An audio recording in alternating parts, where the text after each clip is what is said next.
Hey everyone, welcome back to Corporate Decoder, the place where we decode the financial jargon and find the real stories behind the big money moves. Today we are diving deep into D.B.V Technologies S.A, company trying to bring a groundbreaking immunotherapy patch for peanut allergies to market. Their latest filing is packed with info, but we're going to cut through the noise and find what really matters. Before we start, if you appreciate getting straight insights from corporate documents, make sure you are subscribed. We also have a Discord community linked in the description below so you can join the conversation and get even more exclusive content. Alright, let's get into it with D.B.V Technologies S.A. They are a clinical stage biopharmaceutical company and they've just dropped their quarterly report for the period ending the 30th of September 2025. This is the kind of document that usually looks like a foreign language, but we're going to translate it for you. The main focus here is on their financial health and the progress of their key product, the Viaskin peanut patch. First up, the balance sheet. Think of this as a snapshot of what the company owns and what it owes at a specific moment. As of the 30th of September 2025, D.B.V Technologies had total assets of about $110 million. That might sound like a lot, but it is important to see where that money is tied up. What is really key for any company, especially one in development, is their cash. And here is good news, they had almost $70 million in cash and cash equivalents. This is a significant jump from $32.5 million at the end of the previous year. This jump is largely due to recent financing activities, which we will get to. This cash buffer is crucial for funding their research and development efforts and preparing for potential product launches. On the other side of the ledger, their total liabilities were around $57.6 million. This means what they owe to others. While the company is making progress, it is essential to keep an eye on how much debt they are taking on. Shareholders' equity, which is essentially what is left for the owners after all debts are paid, stood at about $52.8 million. This is also a substantial increase from the previous year, mainly driven by the capital increases we will discuss later. It is a sign that the company is bringing in more investment. Now let's look at how the company performed over the last 3 months. This is where we see the day-to-day operations in action. The company reported a net loss of about $33.2 million for the 3 months ending the 30th of September 2025.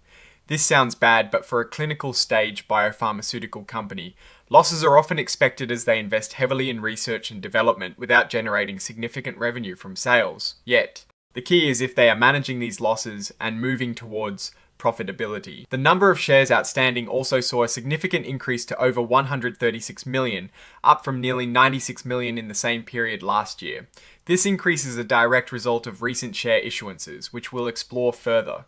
This dilutes the ownership stake of existing shareholders, but it also means they've brought in substantial new capital. Looking at the longer 9-month period, the picture becomes clearer. For the first 9 months of 2025, the net loss was around $102.1 million. This is an increase from the $90.9 million loss in the same period of 2024. While losses are normal, this increase warrants attention, especially given the significant funding they've raised. It suggests their expenses are growing, perhaps faster than anticipated, or that the new funding is yet to translate into revenue-generating activities. Their total operating expenses for the 9 months were over $106 million, an increase of about 11% from the previous year. This rise is primarily driven by increased research and development costs. Specifically, research and development expenses jumped by nearly 19% to over $83 million. This is where the bulk of their investment is going, funding clinical trials and development of their therapies, like the Viaskin peanut patch. This heavy investment is necessary to bring new drugs to market, but it is crucial that these investments lead to successful product approvals and eventual sales. Interestingly, costs in manufacturing and supply and quality also saw a significant jump from $23.6 million to over $35.9 million for the 9-month period.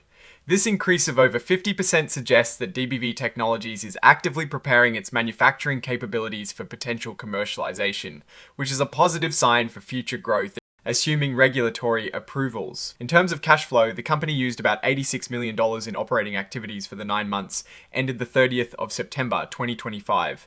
This is a slight decrease from the $92.2 million used in the same period of 2024, which is a silver lining. It means they're becoming slightly more efficient in how they spend their operational cash, despite the overall increase in expenses. The financing section is where we see the impact of their capital raising efforts.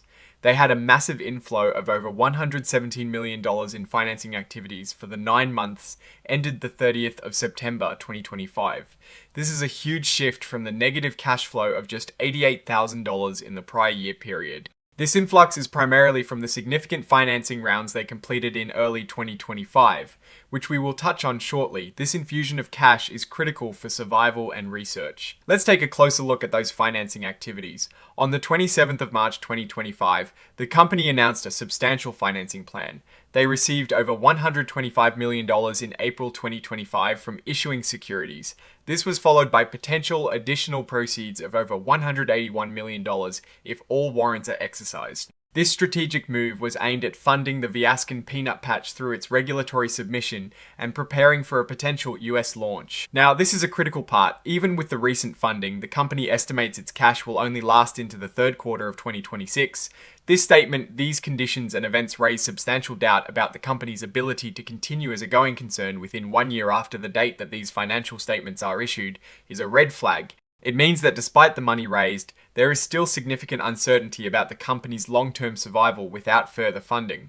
This is a classic scenario for companies in this stage of development. They need a lot of money to get to market, and if approvals don't come or sales don't materialize as planned, they can quickly run out of runway. Adding to their cash reserves subsequent to the end of the third quarter on the 6th of October 2025, they raised another approximately $30 million through their the market offering program. This shows they are actively managing their cash position and seeking continuous funding. D.B.V Technologies operates essentially as one business segment focused on developing the Viaskin peanut patch. This means all their expenses and efforts are directed towards this single high-stakes project. It simplifies the analysis but also concentrates the risk. If the Viaskin peanut patch fails, the impact on the company could be catastrophic. Looking at their expenses, a significant chunk is tied to clinical trials. For the 3 months ending the 30th of September 2025, external clinical related expenses were over $21 million.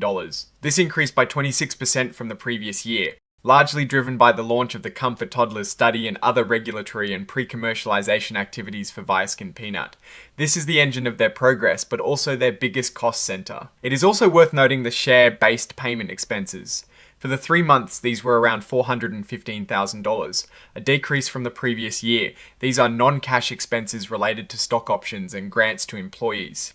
The decrease here might seem like a cost saving, but it can also reflect fewer new grants or a lower valuation of existing ones. So, what is my take on all of this? D.B.V Technologies is in a very high stakes game.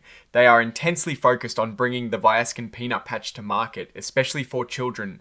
They have successfully raised significant capital, which is a testament to investor belief in their technology and potential. However, the recurring losses and the substantial doubt surrounding their ability to continue as a going concern are serious concerns. This is not uncommon in the biotech world, but it means investors are taking on considerable risk. The increased R&D spending and manufacturing investments are necessary steps, but they are a bet on future regulatory approvals and market success. The company's direction is clear. Viaskin Peanut is the main show. The strength lies in their focus strategy and the substantial capital raised. The weakness is the inherent risk of drug development, the reliance on regulatory bodies like the FDA and EMA, and the ongoing uncertainty about long-term funding. Opportunities include gaining regulatory approval for Viaskin Peanut, which would be a massive breakthrough, and potentially expanding their technology platform to other allergies.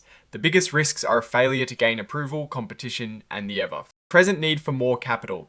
Ultimately, D.B.V Technologies is a high-risk, high-reward play. They are making all the right moves in terms of investment and strategic focus, but the path to profitability is fraught with challenges. Whether they succeed will depend on regulatory decisions, market acceptance, and their continued ability to secure funding.